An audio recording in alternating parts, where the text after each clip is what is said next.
हरतालिका तीज व्रत कथा। एक बार भगवान शिव ने पार्वती को उनके पूर्व जन्म का स्मरण कराने के उद्देश्य से इस व्रत के महात्म्य की कथा कही थी। श्री भोले शंकर बोले, हे गौरी, पर्वतराज हिमालय पर स्थित गंगा तट पर तुम अपनी बाल्य व्यवस्था में 12 वर्षों तक अधोमुखी होकर घोर तप किया था। इतनी अवधि तुमने अन्न न खाकर पेड़ों के सूखे पत्ते चबाकर व्यतीत किए। माघ की विकराल शीतलता में तुमने निरंतर जल में प्रवेश करके तप किया। बैसाख की जला देने वाली गर्मी में तुमने पंचांगनी से शरीर को तपाया। श्रावण की मूसलाधार वर्षा में खुले आसमान के नीचे बिना अन्न जल ग्रहण किए समय व्यतीत किया। तुम्हारे पिता तुम्हारी कष्ट साध्य तपस्या को देखकर बड़े दुखी होते थे। उन्हें बड़ा क्लेश होता था। एक दिन तुम्हारी तपस्या तथा पिता के क्लेश को देखकर नारद जी तुम्हारे घर पधारे। तुम्हारे पिता ने हृदय से अतिथि सत्कार करके उनके आने का कारण पूछा। नारद जी ने कहा, गिरिराज में भगवान के भेजने पर यहाँ पर उपस्थित हुआ हूँ। आपकी कन्या ने बड़ा कठोर तप किया है। इससे प्रसन्न होकर वे आपकी पुत्री से विवाह करना चाहते हैं। इस संदर्भ में आपकी क्या राय है, मैं जानना चाहता हूँ। नारद जी की बात सुनकर गिरिराज गदगद हो गए। उनके तो जैसे सारे कलेश ही दूर हो गए। प्रसन्नचित होकर बोले, श्रीमान, यदि स्वयं विष्णु मेरी कन्या का वरण करना चाहते हैं तो भला मुझे इसमें क्या आपत्ति हो सकती है। वे तो साक्षात ब्रह्मा है। हे महर्षि, ये तो हर पिता की इच्छा होती है कि उनकी पुत्री सुख संपदा से युक्त पति के घर की लक्ष्मी बने। पिता की सार्थकता इसी में है कि पति के घर जाकर उसकी पुत्री पिता के घर से अधिक सुखी रहे। तुम्हारे पिता की स्वीकृति पाकर नारद जी विष्णु के पास गए और उनसे तुम्हारे ब्याह के निश्चित होने का समाचार सुनाया। मगर इस विवाह संबंध की बात जब तुम्हारे कान में पड़ी तो तुम्हारे दुख का ठिकाना न रहा। तुम्हारी एक सखी ने तुम्हारे इस मानसिक दशा को समझ लिया और उसने तुम्हें एक विक्षिप्तता का कारण जानना चाहा। तब तुमने अपनी सखी से कहा कि मैंने सच्चे हृदय से भगवान शिव शंकर का वरण किया है, किंतु मेरे पिता ने मेरा विवाह विष्णु जी से निश्चित कर दिया है। मैं विचित्र धर्म संकट में हूँ कि अब क्या करूँ। प्राण छोड़ देने के अतिरिक्त अब कोई भी उपाय शेष नहीं बचा है। तुम्हारी सखी बड़ी ही समझदार और सूझबूझ वाली थी। उसने कहा, सखी, प्राण त्यागने से इसमें कारण क्या है। संकट के मौके पर धैर्य से काम लेना चाहिए। नारी के जीवन की सार्थकता इसी में है कि पति रूप में हृदय में जिसे एक बार स्वीकार कर लिया जाए, जीवन पर्यंत उसी से निर्वाह करे।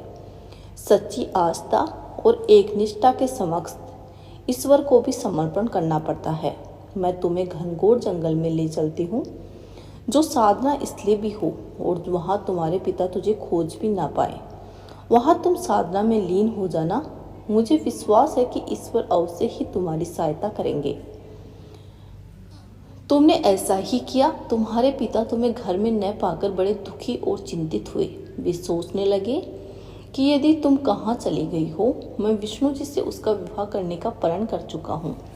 यदि भगवान विष्णु बारात लेकर आ गए और कन्या घर पर ना हुई तो बड़ा अपमान होगा।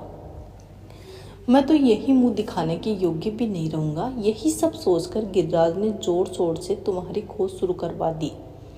इधर तुम्हारी खोज होती रही और उधर तुम अपनी सखी के साथ नदी के तट पर एक गुफा में मेरी आराधना में लीन थी। भाद्रपद शुक्ल तृतीया को हस्त नक्षत्र था। उस दिन तुमने रेत के शिवलिंग का निर्माण करके व्रत किया और रात को मेरी स्तुति के गीत गाकर जागी। तुम्हारी इस कष्ट साध्य तपस्या के प्रभाव से मेरा आसन डोलने लगा। मेरी समाधि टूट गई। मैं तुरंत तुम्हारे समक्ष जा पहुंचा और तुम्हारी तपस्या से प्रसन्न होकर तुमसे वर मांगने के लिए कहा। तब अपनी तपस्या के फलस्वरूप मुझे अपने समक्ष पाकर तुमने कहा कि मैं हृदय से आपको अपना पति वरण कर चुकी हूँ। यदि आप सचमुच मेरी तपस्या से प्रसन्न होकर आप यहाँ पर पधारे हो तो मुझे अपनी अर्धांगिनी के रूप में स्वीकार कर लीजिए। तब मैं तथास्तु कहकर कैलाश पर्वत पर लौट आया। प्रातः होते ही तुमने पूजा की और समस्त सामग्री को नदी में प्रवाहित करके अपने सहेली सहित व्रत का पारण किया। उसी समय अपने मित्र बंधु व दरबारियों सहित गिरिराज तुम्हें खोजते खोजते वहां आ पहुंचे और तुम्हारी इस कष्ट साध्य तपस्या के कारण उद्देश्य पूछा। उस समय तुम्हारी दशा को देखकर गिरिराज अत्यधिक दुखी हुए और पीड़ा के कारण उनकी आंखों में आंसू आ गए। तुमने उनके आंसू पोंछते हुए विनम्र स्वर में कहा कि पिताजी, मैंने अपने जीवन का अधिकांश समय कठोर तपस्या में बिताया है। मेरी इस तपस्या का उद्देश्य केवल यही था कि मैं महादेव को पति के रूप में पाना चाहती थी। आज मैं अपनी तपस्या की कसौटी पर खरी उतर चुकी हूँ। आप क्योंकि विष्णु जी से मेरा विवाह करने का निर्णय ले चुके थे, इसलिए मैं अपने आराध्य की खोज में घर छोड़कर चली आई। अब मैं आपके साथ इसी शर्त पर घर आऊंगी कि आप मेरा विवाह विष्णु जी से ना करवा के महादेव जी से करेंगे। गिरिराज मान गए और तुम्हें घर ले गए। कुछ समय के पश्चात शास्त्रों की युक्त विधि विधान पूर्वक हम दोनों का विवाह सूत्र में हो गया। हे पार्वती, भाद्रपद की शुक्ल तृतीया को तुमने मेरी आराधना करके जो व्रत किया था, उसी के फलस्वरूप मेरा तुमसे विवाह हो सका। इसका महत्व ये है कि मैं इस व्रत को करने वाली कुंवारियों को मन वांछित फल देता हूँ।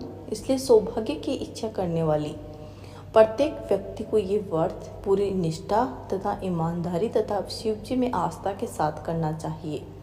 बोले भगवान शिव शंकर की जय।